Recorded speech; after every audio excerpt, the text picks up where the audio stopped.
بسم اللہ الرحمن الرحیم. شروع اللہ کا نام لے کر جو بڑا مہربان نہایت رحم والا ہے. اسلامک ہب کے معزز دوستوں، میں ہوں ماجد ملک اور اب تمام دیکھنے اور سننے والوں کو السلام علیکم. ناظرین گرامی، حضرت ابراہیم علیہ السلام کے حوالے سے جو سیریز چل رہی ہے، اس میں ہم نے گزشتہ ویڈیوز میں حضرت ابراہیم علیہ السلام کی زندگی کے حالات و واقعات کے متعلق بیان کیا تھا. اسی سے جڑے سلسلے کی ایک اور کڑی لے کر ہم آپ کی خدمت میں حاضر ہیں. آج ہم حضرت ابراہیم علیہ السلام اور ان کی اولاد حضرت اسماعیل علیہ السلام کے مقام کے بارے میں تذکرہ کریں گے کہ ان کے ساتھ کیا حالات و واقعات پیش آئے. لیکن یہ سب کچھ جاننے سے پہلے چینل پر نئے آنے والے دوستوں سے گزارش ہے کہ پہلے ہمارے چینل کو سبسکرائب کرتے ہوئے ساتھ موجود گھنٹی کے بٹن کو بھی دبا دیں تاکہ اسی طرح کی دیگر ویڈیوز کی نوٹیفیکیشن باقاعدگی کے ساتھ آپ تک پہنچتی رہے. معزز ناظرین گرامی، حضرت ابراہیم علیہ السلام اللہ تعالیٰ کے برگزیدہ پیغمبر تھے. حضرت ابراہیم علیہ السلام کو خلیل اللہ یعنی اللہ کا دوست بھی کہا جاتا ہے. حضرت ابراہیم علیہ السلام اور آپ کے فرزند حضرت اسماعیل علیہ السلام نے مل کر خانہ کعبہ کی تعمیر کی. حضرت ابراہیم علیہ السلام پر بے شمار آزمائشیں آئیں اور حضرت ابراہیم علیہ السلام ہر آزمائش میں کامیاب رہے. یہ حضرت ابراہیم علیہ السلام کا اللہ سبحانہ و تعالیٰ پر توکل اور کامل یقین تھا کہ جب جب کوئی آزمائش آتی تو حضرت ابراہیم علیہ السلام کا ایمان اللہ پر اور بھی زیادہ پختہ ہو جاتا. اسی سلسلے میں قرآن پاک کی سورہ بقرہ کی آیت نمبر 124 میں اللہ تعالیٰ نے ارشاد فرمایا، اور جب پروردگار نے چند باتوں میں ابراہیم کی آزمائش کی تو وہ ان میں پورے اترے. اللہ نے کہا کہ میں تم کو لوگوں کا پیشوا بناؤں گا. انہوں نے کہا کہ پروردگار میری اولاد میں بھی پیشوا بنا. اللہ نے فرمایا کہ ہمارا وعدہ ظالموں کے لیے نہیں ہوا کرتا. جب حضرت ابراہیم علیہ السلام نے اللہ کے احکامات کی تعمیل کرتے ہوئے بڑے بڑے کام انجام دیے تو اللہ نے آپ کو بنی نوع انسان کا پیشوا بنا دیا تاکہ وہ آپ کے نقش قدم پر چلیں اور آپ کی سیرت طیبہ سے رہنمائی حاصل کریں. آپ نے اللہ تعالیٰ سے درخواست کی کہ قیادت کا یہ منصب ان کی آل میں باقی رہے. آپ کی درخواست قبول ہو گئی اور امامت آپ کو دینے کے ساتھ یہ واضح کر دیا گیا کہ آپ کی نسل کے ظالم لوگ اس بات سے مستثنا ہیں، بلکہ یہ منصب صرف ان افراد کو حاصل ہے جو عالم با عمل ہوں گے. اسی طرح سورہ الحدید کی آیت نمبر 26 میں اللہ تعالیٰ نے ارشاد کیا، اور ہم نے نوح اور ابراہیم کو پیغمبر بنا کر بھیجا اور ان کی اولاد میں پیغمبری اور کتاب کے سلسلے کو وقتاً فوقتاً جاری رکھا. معزز ناظرین گرامی، جس نبی پر بھی کوئی کتاب نازل ہوئی وہ حضرت ابراہیم علیہ السلام کی اولاد میں سے ہی تھے. یہ اللہ تعالیٰ کا بہت بڑا انعام ہے اور آپ کی عظمت کا اظہار ہے جس کا مقابلہ کوئی اور شخصیت نہیں کر سکتی. اس کی تفصیل یہ ہے کہ اللہ تعالیٰ نے آپ کو 2 بیٹے عطا فرمائے، حضرت ہاجرہ علیہ السلام سے اسماعیل علیہ السلام اور حضرت سارہ علیہ السلام سے اسحاق علیہ السلام. پھر حضرت اسحاق علیہ السلام سے یعقوب علیہ السلام پیدا ہوئے جنہیں عبرانی زبان میں اسرائیل بھی کہا جاتا ہے. ان کی اولاد کے قبائل کو اسی لیے بنی اسرائیل کہا گیا ہے.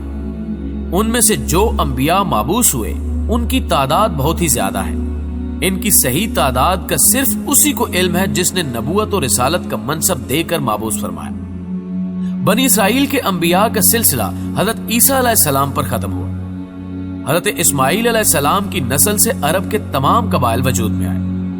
آپ کی اولاد میں صرف خاتم النبیین، سید الانبیاء و مرسلین، دنیا و آخرت میں انسانیت کے لیے باعث فخر حضرت محمد بن عبداللہ بن عبد المطلب بنی ہاشم قریشی مکی مدنی صلی اللہ علیہ وآلہ وسلم ہی تشریف لائے. اللہ تعالیٰ کی رحمتیں، درود و صلاۃ و سلام ہو آپ کی ذات اقدس پر. حضرت ابراہیم علیہ السلام کو اللہ تعالیٰ نے عقل سلیم سے نوازا تھا، اسی لیے حضرت ابراہیم علیہ السلام بہت غور و فکر کرتے تھے اور قدرت کے مناظر پر غور و فکر کرتے کہ یہ کس طرح وجود میں لائے گئے. اسی کے پس منظر میں اللہ تعالیٰ نے سورہ بقرہ کی آیت نمبر 260 میں بیان کیا، اور جب ابراہیم نے اللہ تعالیٰ سے عرض کی کہ اے پروردگار مجھے دکھا کہ تو مردوں کو کیسے زندہ کرے گا، اللہ تعالیٰ نے فرمایا کیا تم نے اس بات کو باور نہیں کیا؟ انہوں نے کہا کیوں نہیں، لیکن میں دیکھنا اس لیے چاہتا ہوں کہ میرا دل اطمینان کامل حاصل کرے. اللہ نے فرمایا کہ 4 پرندے لے کر ان کو اپنی طرف مائل کر لو اور ٹکڑے ٹکڑے کر دو، پھر ان کا ایک ایک ٹکڑا ہر ایک پہاڑ پر رکھ دو، پھر ان کو بلاؤ تو وہ تمہارے پاس دوڑتے چلے آئیں گے، اور جان رکھو کہ اللہ غالب اور صاحب حکمت ہے۔ اللہ تعالیٰ نے آپ کی درخواست قبول فرمائی اور حکم دیا کہ 4 پرندے لے لیں۔ اس بارے میں علماء کرام کے مختلف اقوال ہیں کہ وہ کون کون سے پرندے تھے۔ بہرحال اللہ تعالیٰ نے آپ کو حکم دیا کہ ان کے گوشت اور پروں کو ٹکڑے ٹکڑے کر کے سب کو خوب ملا لیں، پھر اس ملے جلے گوشت کے حصے کر کے ہر پہاڑ پر ایک حصہ رکھ دیں۔ پھر انہیں حکم دیا کہ انہیں کہیں کہ اللہ کے حکم سے آ جاؤ۔ جب آپ علیہ السلام نے انہیں پکارا تو ہر پرندے کے اعضاء ایک دوسرے سے جا ملے اور ہر پرندے کے پر آپس میں مل کر اس سے جڑ گئے۔ اس طرح ہر پرندے کا بدن تمام اجزاء کے ساتھ ویسے ہی بن گیا جیسے وہ ذبح ہونے سے پہلے تھا۔ آپ نے اللہ کی قدرت کا یہ سارا منظر اپنی آنکھوں سے ملاحظہ فرمایا۔ بلانے پر وہ پرندے بھاگ کر آپ کے پاس آ گئے تاکہ اڑ کر آنے کی نسبت آپ زیادہ بہتر انداز سے مشاہدہ فرما سکیں۔ حضرت ابراہیم علیہ السلام کو اس بات کا یقین تھا کہ اللہ تعالیٰ مردوں کو زندہ کرنے پر قادر ہے، انہیں اس میں کوئی شک نہیں تھا، لیکن انہوں نے چاہا کہ اس چیز کو آنکھوں سے دیکھ لیں تاکہ علم الیقین سے بلند ترین درجے عین الیقین حاصل کر لیں۔ چنانچہ اللہ تعالیٰ نے آپ کی درخواست قبول فرما کر انہیں ان کا مطلوبہ مشاہدہ کروا دیا۔ معزز دوستو، قرآن مجید میں جا بجا اللہ تعالیٰ نے یہود و نصارہ کی زبردست تردید فرمائی ہے، جن کا دعویٰ یہ تھا کہ حضرت ابراہیم علیہ السلام انہی کے مذہب پر تھے۔ اللہ تعالیٰ نے ان کے دعوے کو باطل قرار دے کر حضرت ابراہیم علیہ السلام کی ملت اور اس کے اصل پیروکاروں کی وضاحت فرما دی۔ سورہ آل عمران آیت نمبر 65 تا 68۔ اے اہل کتاب، تم ابراہیم کے بارے میں کیوں جھگڑتے ہو، حالانکہ تورات اور انجیل ان کے بعد اتری ہیں اور وہ پہلے گزر چکے ہیں، تو کیا تم عقل نہیں رکھتے؟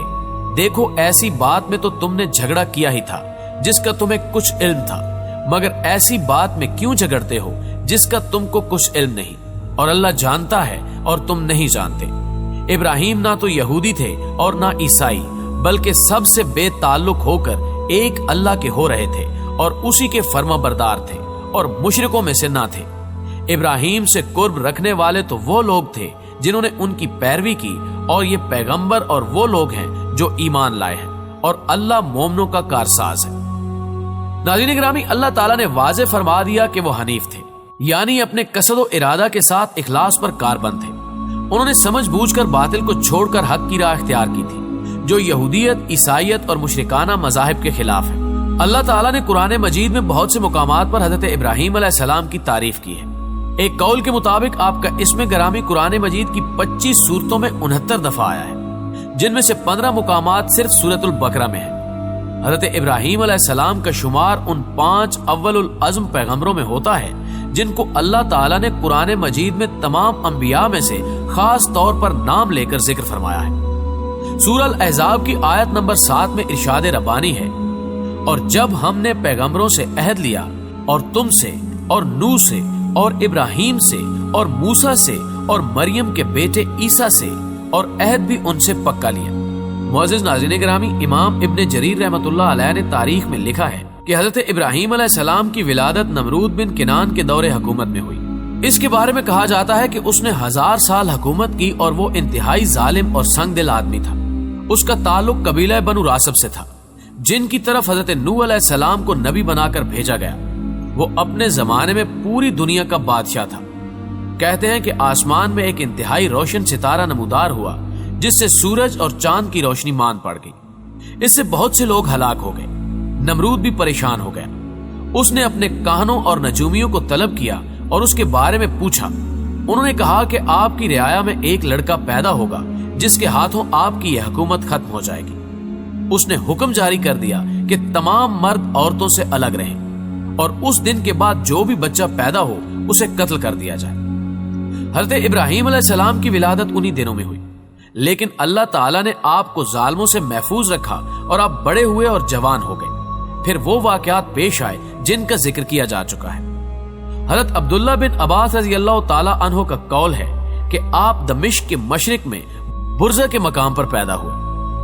ناظرین گرامی، جب اللہ تعالیٰ نے آپ کے ہاتھوں نمرود کو تباہ کر دیا تو آپ ہجرت کر کے ہران اور پھر شام تشریف لے گئے۔ آپ کے ہاں اسماعیل علیہ السلام اور حضرت اسحاق علیہ السلام پیدا ہوئے۔ آپ کی اہلیہ محترمہ حضرت سارہ علیہ السلام آپ کی زندگی میں 127 سال کی عمر میں فوت ہوئی۔ حضرت ابراہیم علیہ السلام بہت غمگین ہوئے اور اظہار غم کیا۔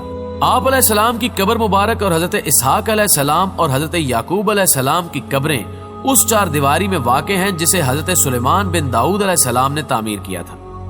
یہ جبرون کے شہر میں ہے جو آج کل الخلیل کے نام سے معروف ہے۔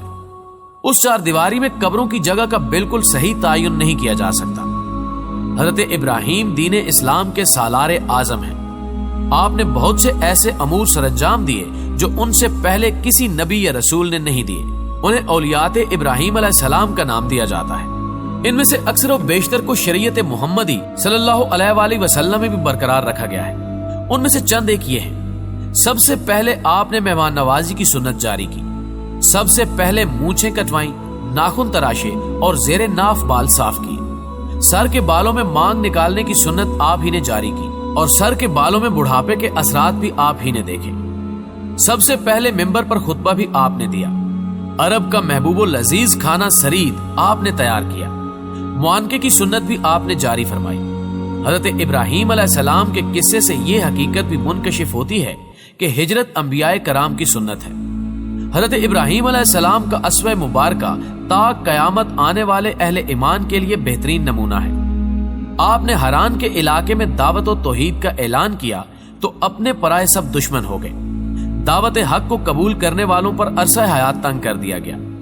اہل توحید پر ظلم و ستم حد سے بڑھ گئے اور ان کے لیے عبادت الہی میں مشکلات حائل ہونے لگی تو آپ نے اس علاقے کو کافر مان کر اور مشرکین سے اظہار برات کر کے ہجرت کی راہ لی۔ اس سے اہل توحید اور ایمان کو یہ درس ملتا ہے کہ جب کافر ملک میں دین و ایمان پر عمل کرنا مشکل ہو جائے اور کافروں کے ظلم و ستم برداشت سے باہر ہونے لگے تو ایسے علاقے سے ہجرت کر جانی چاہیے۔ انبیاء کرام کی سنت پر عمل کرنے والوں کو دنیا اور آخرت میں بیش بہا انعامات ربانی سے نوازا جاتا ہے۔ اللہ ہم سب کو انبیاء کرام کی سنتوں پر عمل پیرا ہونے کی توفیق عطا فرمائے، آمین ثم آمین۔ دوستو، آج کی اس ویڈیو کو یہیں ختم کرتے ہیں۔ ہم اگلی ویڈیو میں ایک نیا سلسلہ پیش کریں گے، تو انتظار کیجئے ہماری اگلی ویڈیو کا۔ ویڈیو پسند آنے کی صورت میں سے لائک کیجئے، اپنے دیگر دوستوں کے ساتھ شیئر کیجئے اور کمنٹ باکس میں ہمیں اپنی قیمتی تجاویز سے ضرور آگاہ رکھیے گا۔ آج کی ویڈیو میں بس اتنا ہی۔ اگلی ویڈیو تک کے لیے اللہ نگہبان۔